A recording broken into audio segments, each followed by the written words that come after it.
రాష్ట్రంలో జరుగుతున్నటువంటి ఎస్ఐఆర్ అంటే ఓటర్ లిస్టు సమగ్రంగా ఇంటెన్సివ్గా వెరిఫై చేస్తూ ఆ సవరణ చేసేటువంటి కార్యక్రమం.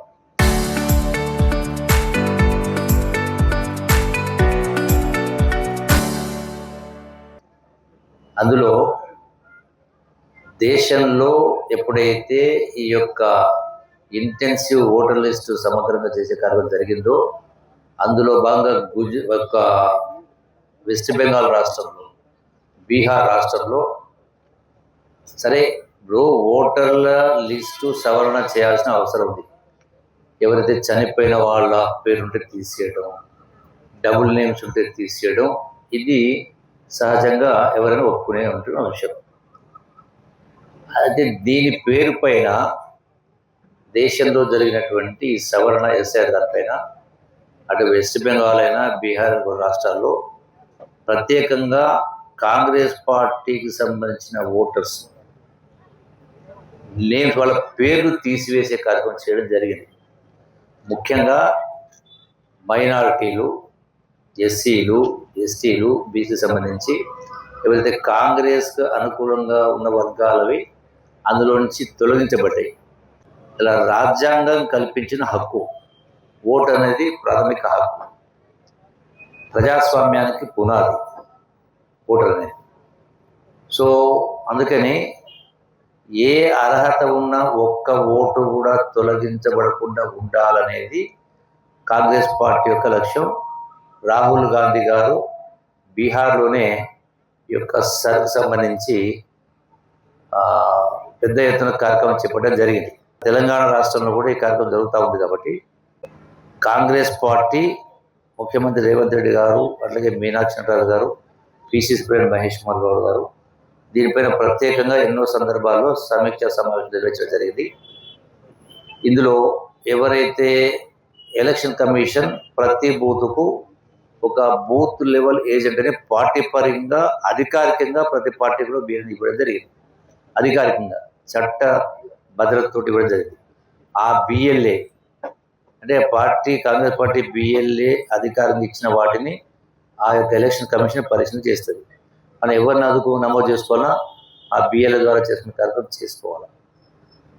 అయితే ఈ బిఎల్ఏస్ అనేది అయితే బూత్ లెవెల్ ఏజెంట్స్ అవుతున్నారో దీనిపైన పూర్తి జాగ్రత్త వహించి 2002 ఎన్నికల ఓటర్ లిస్ట్ అవుతుందో ఆ ఓటర్ లిస్టును ఇప్పుడు 2026లో ఉన్న ఓటర్ లిస్టును సమగ్రంగా పరిశీలన చేసే కార్యక్రమం చేసి దానిలో ఏది కరెక్ట్ ఉంది, ఏది చనిపోయిన వాళ్ళు ఉన్నారు, అందులో డబుల్ పేరు ఎక్కడెక్కడ ఉన్నాయి, ఇవన్నీ తీసేసే కార్యక్రమం చేయాలి. సో చేసిన సందర్భంలో ఎలక్షన్ కమిషన్ ఫామ్స్ ఇచ్చింది. ఈ ఫామ్స్ను ప్రతి ఇంటికి ఇచ్చి ఈ ఫారాలను ఫిలప్ చేసి ఇవ్వాలి.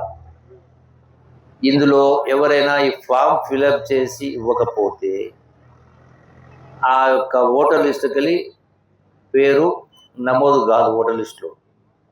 దీనికి అవసరమైనటువంటి సర్టిఫికేట్స్ అంటే ఏదైనా ఆధారం కూడా ఒకటి చూపించాలా. అది పుట్టిన డేట్ ఆఫ్ సర్టిఫికేట్ కావచ్చు, అట్లాగే ఒక ఆధార్ కావచ్చు, దానిలో అంటే మొత్తం టోటల్ చాలా ఉన్నాయి, 12 ఉన్నాయి. 12 కనీసం 2 అంటే ఆధారాలు చూపించే కార్యక్రమం చేయాలి. అట్లాగే ఒకవేళ ఇల్లు తాళం ఉంటే 1-2 పర్యాలు వస్తారు వాళ్ళు. 3వసారి కూడా ఇల్లు తాళం ఉంటే ఆ ఓటర్ లిస్టు ఆ ఓటర్ పేరు ఇలా నమోదు కాదు. సో వాళ్ళు వలస పోయి ఉండొచ్చు, లేదంటే ఇతర పనులు ఎక్కడైనా బయటికి పోయి ఉండొచ్చు. సో ఇటువంటివి చాలా రకాల అంశాలు ఉన్నాయి. వీటన్నిటిపైన ఇప్పటికే చాలా పర్యాలు ఈ బిఎల్ఏస్కు రాజకీయ నాయకులకు ట్రైనింగ్ కూడా ఇవ్వడం జరిగింది. సో ఈ బిఎల్ఏస్ ఇల్లు తిరిగి ఈ ఫామ్స్ అధికారికంగా ప్రభుత్వం కూడా ఇస్తుంది. అంటే గ్రామ level, booth level officer, panchayat secretary కావచ్చు, అంగన్వాడీ టీచర్స్ కావచ్చు, రకరకాల వాళ్ళకు బాధ్యతలు ఇచ్చిండ్రు. సో ఇవన్నీ కూడా విధిగా ఈ ఫామ్స్ తీసుకొని ఫిలప్ చేసి దాన్ని మళ్ళీ అధికారులు వాళ్ళకి ఇచ్చి రసీదు తీసుకుని కార్యక్రమం చేయాలి. దాన్ని కంప్యూటర్ సిస్టంలో అప్లోడ్ చేసే కార్యక్రమం చేయాలి. సో ఇందులో ఎక్కడ వైఫల్యం చెందినా, ఏది కరెక్ట్ చేయకపోయినా పట్టించుకొని నాది ఎక్కడ పోతుంది వాళ్ళు అనుకొని అటు బిఎల్ఏ పట్టించుకోకుండా మనం పట్టించుకుంటే ఓట్లు గల్లంతవుతాయి.